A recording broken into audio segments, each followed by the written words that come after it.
Здравствуйте, мои друзья! Я очень рада, что вы заглянули ко мне на кухню.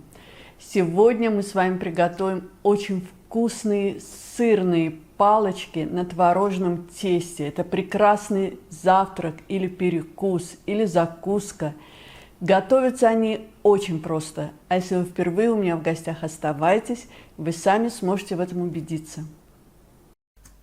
Для теста нам понадобится одно яйцо и белок. Желток нам понадобится для смазывания верха наших палочек творожных.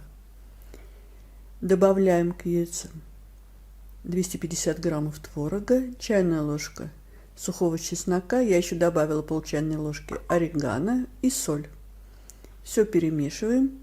Количество соли зависит от того, насколько соленый у вас будет сыр. Понадобится нам также 130 грамм муки, чайная ложка разрыхлителя, это 5 грамм. Все это мы просеем в миску в творожную смесь и ложкой замешиваем тесто. К тесту добавляем 120 граммов натертого сыра, у меня сыр чеддер. Можно взять любой сыр, который плавится. Посмотрите, какое у нас тесто получилось. Оно мягкое и слегка липнет. Раскатывать тесто мы будем на рабочей поверхности, подпыленной мукой, так как тесто у нас липковатое. Пошаговый рецепт вы сможете прочитать в описании под видео. И теперь нам нужно раскатать тесто в пласт, в прямоугольный, толщиной примерно сантиметр.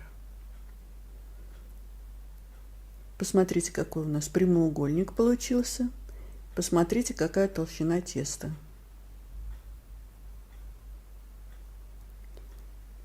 Теперь разрезаем наш прямоугольник по короткой стороне на две части и нарезаем на палочки. Я палочки сделала толщиной примерно 3 сантиметра, вы можете сделать их тоньше. Но мне кажется, что 3 сантиметра это оптимальный вариант. Посмотрите, какая у нас палочка получилась. Теперь мы их выкладываем на противень, выстеленный пекарской бумагой, на небольшом расстоянии друг от друга. Друзья мои, если вам нравится видео, ставьте лайк, это поможет продвижению видео, его увидит большее количество зрителей. И разболтанным желтком смазываем верх наших палочек. Посмотрите, какие они рыженькие стали. Сверху я посыпаю палочки кунжутом и чернушкой, на иврите она называется кецах. Духовка у меня заранее разогрета на 180 градусов, режим вверх-вниз.